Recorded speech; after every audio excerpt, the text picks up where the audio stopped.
Yazid इब्न मुआविया ने अपनी जिंदगी में ही अपने बेटे मुआविया को अपना जानशी मुकर्रर कर दिया था। यजीद के 12 बेटे और 5 बेटियां थीं, लेकिन उसको अपने बेटे मुआविया से बेहद प्यार था। उसकी तालीम और तरबियत भी शहजादों की तरह की गई थी। यजीद चाहता था कि उसका ये बेटा उसका हकीकी जानशी बने। यजीद ने हुकूमत संभालते ही अपने 2 बेटों खालिद और मुआविया को उस वक्त के बेहतरीन उस्ताद उमर अल-मकसूस के मकतब में 3 साल के लिए भेज दिया। नाजरीन, शेख उमर अल-मकसूस भी जानते थे कि यजीद का जानशी मुआविया इब्न यजीद है, इसलिए उन्होंने उसकी तरबियत पर खूब मेहनत की।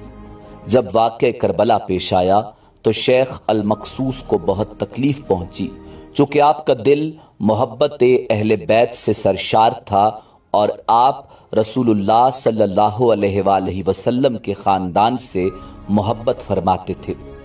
इसीलिए आपने यजीद के उन दोनों बेटों को अज़मत अहले बैत की तालीम दी और ये बताया कि रसूलुल्लाह सल्लल्लाहु अलैहि वसल्लम का फरमाने आली शान है कि मैं तुमसे अजर रिसालत कुछ नहीं मांगता, बस मेरे अहले बैत से मोहब्बत करना। एक तरफ करबला का वाक़या पेश आया और जगह जगह यजीद के खिलाफ बगावतें उठने लगीं, तो वहीं दूसरी तरफ मुआविया जो यजीद का जानशी था, उसकी तरबियत एक सच्चे आशिक रसूल कर रहे थे। वाक़या करबला के तीसरे साल सन 683 ईस्वी में यजीद इबरतनाक मौत से दोचार हुआ तो मुआविया इब्न यजीद भी कुछ अरसे के बाद तख्त नशी हो गया। जैसे ही मुआविया इब्न यजीद तख्त पर बैठा तो उस्ताद की मेहनत रंग लाने लगी और उसने आते ही वाक़या करबला की तहकीकात की और मैज़ 40वें दिन लोगों को अपनी तरफ से आज़ाद कर दिया। नाजरीन, यजीद का बेटा मुआविया इब्न यजीद नौजवान था और जवानी की हुकूमत का ऐसा दौर है कि जब इंसानी ख्वाहिशात की मुंह जोरी उरूज पर होती है। यजीद का जानशी होना और पूरी इस्लामी ममलिकत पर हुक्मरानी करना अपनी तमाम जायज़ और नाजायज़ ख्वाहिशात को पूरा करने के लिए बेहतरीन मौका था, मगर मुआविया इब्न यजीद ने तख्त पर बैठते ही वाक़या करबला की तहकीकात की और हालात का बहुत बारीक बीनी से जायजा लिया। जब उसने देखा कि मेरे बाप ने इस्लाम और मुसलमानों को किस कदर रजीम नुकसान पहुंचाया है, तो उसने महसूस किया कि वो एक दोराहे पर खड़ा है कि हुकूमत की बाग दौड़ संभाले और जुल्म सितम और ऐशो इशरत का बाजार गर्म करे, या तख्त व ताज को छोड़ दे और अपने आप को उन होलनाक गुनाहों और उनके दर्दनाक अजाब से दूर रखे। बिलाखिर उसने फैसला कर ही लिया। उसका फैसला उनकी तालीमात और ईमान के तुफैल ही मुमकिन हुआ जो उसके रगो पै में शामिल हो चुका था। उसका जिम्मेदार उसके साथ हुकूमत के ओहदेदारों और अवाम को मस्जिद में जमा किया और फिर खुद मिंबर पर जा बैठा। उसने अपनी तकरीर में सबसे पहले अल्लाह रब्बुल इज़्ज़त की हम्द की और उसके बाद रसूल कायनात इमामुल अंबिया जनाब मुहम्मदुर रसूलुल्लाह सल्लल्लाहु अलैहि वसल्लम और उनकी आल पर दुरूद भेजा और यूं कहने लगा, मेरे बाप यजीद इब्न मुआविया को जब हुकूमत मिली तो वो अपने आमाल और बदकिरदारी की वजह से हरगिज उसका अहल नहीं था, लेकिन वो भी उस पर काबिज रहा और उसका नफ्स उससे बदतरीन कामों की तरगीब देता रहा। हाँ, वो अपने बुरे कामों पर फख्र भी करता था और उसने खुदा की बताई हुई हुदूद से तजावुज किया। रसूलुल्लाह सल्लल्लाहु अलैहि वसल्लम की आल पर उसने बदतरीन मजालिम ढाए, लेकिन उसकी हुकूमत की मुद्दत बहुत ही थोड़ी थी और बहुत जल्द उसकी शर्मनाक जिंदगी का खातिमा हो गया और आज वो अपने अमाल के हिसाब किताब में उलझा हुआ होगा। जब मुआविया इब्न यजीद की बात यहां तक पहुंची तो उसका गला रुक गया। काफी देर तक वो बुलंद आवाज में रोता रहा और उसके बाद वो दोबारा लोगों से हम कलाम हुआ। ناظرین، یزید ابن معاویہ کے بیٹے معاویہ نے کہا، اے لوگو، میں تمہارے گناہوں کا بوجھ اپنے کندھوں پر نہیں اٹھا سکتا اور نہ ہی تمہاری دوستی کا توق اپنے گلے میں ڈال لوں گا۔ میری خواہش تو یہ ہے کہ حکومت شہزادہ حسین امام علی ابن حسین ابن ابی طالب یعنی حضرت زین العابدین کے حوالے کر دی جائے، یا اب تم خود جو بہتر سمجھو وہ کرو، یا وہ حکومت کرے جس کا تم انتخاب کرو، میں اپنی بات سے تم لوگوں پر سے ہاتھ اٹھاتا ہوں اور اس خلافت کو چھوڑتا ہوں۔ ناظرین، معاویہ ابن یزید کے ان جملوں نے محفل میں ایک طوفان برپا کر دیا۔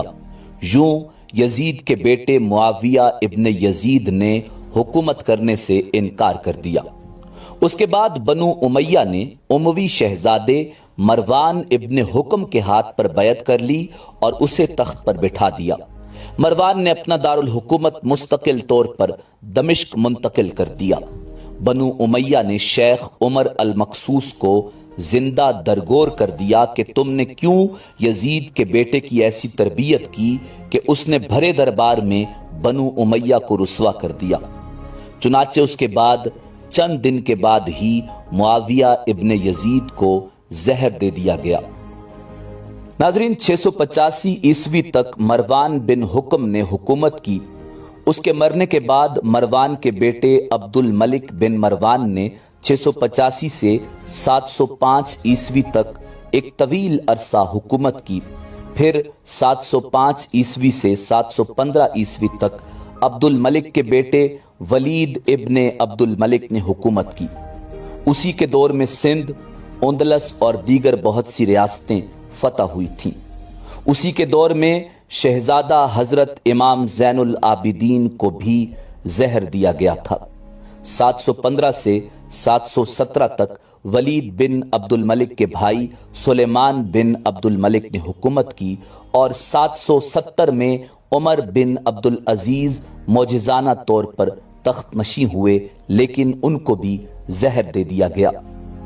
720 تا 724 تک ولید بن عبد الملک اور سلیمان بن عبد الملک کے بھائی یزید بن عبد الملک نے حکومت کی باغ دوڑ سنبھالے رکھی۔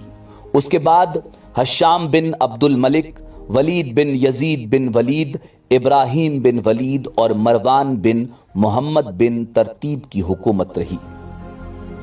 ناظرین، سن 750 عیسوی میں بنو امیہ کی حکومت کا تختہ بنو عباس نے الٹ دیا۔ بنو امیہ کا آخری حکمران مروان ثانی انتہائی سست اور ڈرپوک حکمران تھا، جس نے ابو مسلم خراسانی کے ہاتھوں شکست کھائی اور یوں بنو عباس کی حکمرانی شروع ہو گئی۔ ناظرین، تاریخ کی کتابوں میں درج ہے کہ ابو مسلم خراسانی نے بنو عباس کے ابو جعفر المنصور اور اس کے بھائی کو حکمرانی سونپ دی۔ اس طرح بنو عباس کے پہلے حکمران نے بنو امیہ کا نام و نشان مٹانے کی قسم کھائی۔ بہت سے لوگوں کو قتل کر دیا گیا اور کربلا کے واقعہ میں ملوث افراد کو پہچاننا اور ان کو قتل کرنا شروع کر دیا۔ اس طرح بنو عباس کے حکمران نے یزید کی قبر کو بھی کھدوایا اور یہ کام اس نے اپنی نگرانی میں کروایا۔ وہ چاہتا تھا کہ یزید کو قبر سے نکالے اور اس کی لاش کو سولی پر لٹکا دے۔ چنانچہ یزید کے مرنے کے 65 سال بعد اس کی قبر کو اس وقت کے حکمران ابو جعفر اور عباس کی نگرانی میں کھدوایا گیا، مگر جب قبر کو کھولا گیا تو سب یہ دیکھ کر حیران رہ گئے کہ قبر میں کچھ لکڑیاں ہیں اور ایک بدصورت کتا ہے، اس کے سوا کچھ نہ تھا۔ ناظرین، پروردگار عالم کے حضور دعا ہے کہ ہمیں آل رسول سے محبت عطا فرمائے اور آل رسول سے سچی پکی الفت نصیب فرمائے۔ اسی امید کے ساتھ اجازت دیجیے کہ آپ کو ہماری ویڈیو پسند آئی ہوگی۔ ملتے ہیں بہت جلد اگلی ویڈیو میں۔ اللہ حافظ۔